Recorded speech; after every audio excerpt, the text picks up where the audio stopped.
اس کا تیکھا سا ناک اس کے چہرے کی خوبصورتی کو مزید بڑھا رہا تھا۔ میں اس تصویر کا خود سے معائنہ کر رہی تھی کہ اچانک کسی کے اندر داخل ہونے کا احساس ہوا۔ میں نے فوراً نقاب کر لیا۔ اب شاید زوبیا ہے، آپ شاید زوبیا ہیں، آپ کے بارے نیچے پوچھا جا رہا ہے۔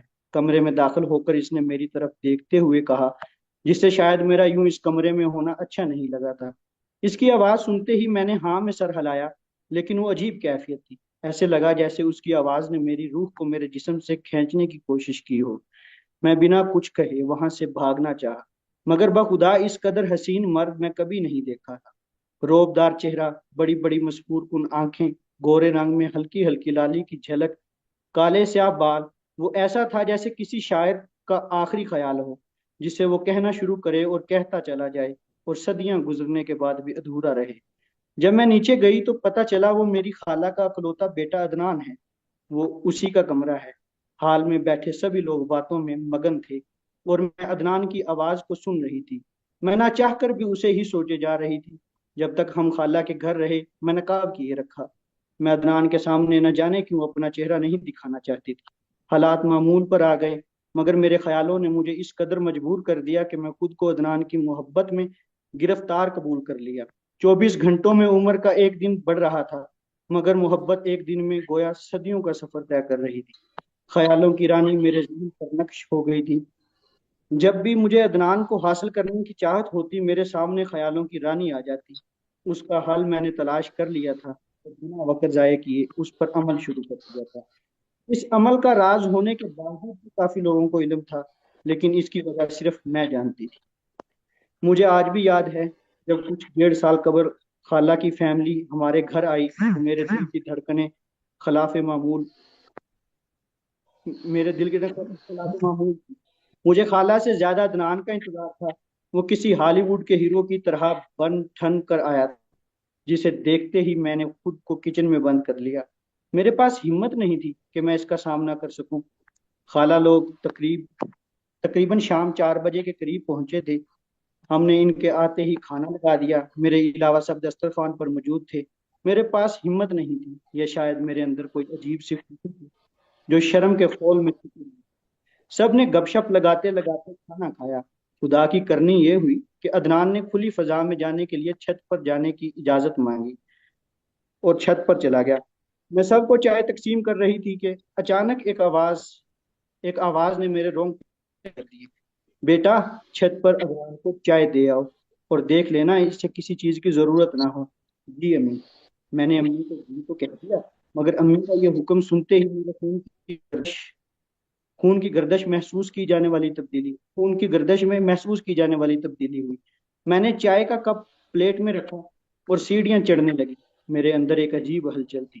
میں نے خود کو تسلی دی، میرے جذبات ہیں یہ اس کے جذبات تھوڑی ہیں، تم خود کو اس کے سامنے نارمل طریقے سے لے کر جانا، اسے کچھ محسوس نہیں ہونا تھا۔ میں دھیمی سی آواز میں خود کلامی کرتے چھت پر پہنچی، جہاں سگریٹ لگاتے ہوئے عدنان نے میری طرف سنتے ہی خود کو فیس کرنے کے لیے تیار کیا۔ تم زوبیا ہی ہونا، اس نے میری طرف آنکھوں کو بھیجتے ہوئے کہا اور سگریٹ کو پھینک کر پاؤں سے مسلنے لگا۔ میں نے خود کو ہوش میں رکھنے کی کوشش کرتے ہوئے کہا، جی میں زوبیا ہی ہوں، اور آپ عدنان صاحب۔ میری بات سن کر وہ مسکرایا اور میرے الفاظ سوالیہ انداز میں دہراتے ہوئے کہا، عدنان صاحب۔ میری ٹانگیں شاید لڑکھڑا رہی تھی، میں چاہ کر بھی اسے کوئی جواب نہ دے سکی۔ امی نے چائے بھیجی ہے آپ کے لیے۔ میں کب اس کی طرف بڑھاتے ہوئے کہا، وہ اسکیچ کہاں ہے؟ اس نے چائے پکڑتے ہوئے ایسا سوال کیا جسے سن کر میں گویا ہوش ربا ہو گئی۔ آپ کا کون سا اسکیچ؟ وہی تصویر جو تم نے میرے فراز سے لی تھی۔ مجھے کیا پتا کون سی تصویر؟ میں نہیں لی کوئی تصویر، میں من ہی من میں شرمندہ ہو رہا ہوں، اور اب مجھے یہ سمجھ نہیں آ رہا تھا میں اس بات کو قبول کر لوں یا نہیں کہ میں اس کا ایک صفحہ اپنے ساتھ لے آئی تھی۔ اس نے مسکراتے ہوئے کہا، اگر تم کو پسند آئی تھی تو تم رکھ سکتی ہو، بلکہ میں تمہیں تمہاری تصویر بنا دیتا ہوں اگر تم بنوانا چاہو تو، لیکن ہاں اس کے لیے تمہیں نقاب اتارنا پڑے گا۔ شاید مجھے اسی کا انتظار تھا۔ میں اتنی خواہش بہت گئی تھی کہ وہ مجھے دیکھنا چاہتا ہے، اور میں بنا سوچے سمجھے اپنا نقاب کھول دیا۔ مجھے دیکھتے ہی اس کی مسکراہٹ ہو گئی تھی اور اس کے چہرے پر حیرت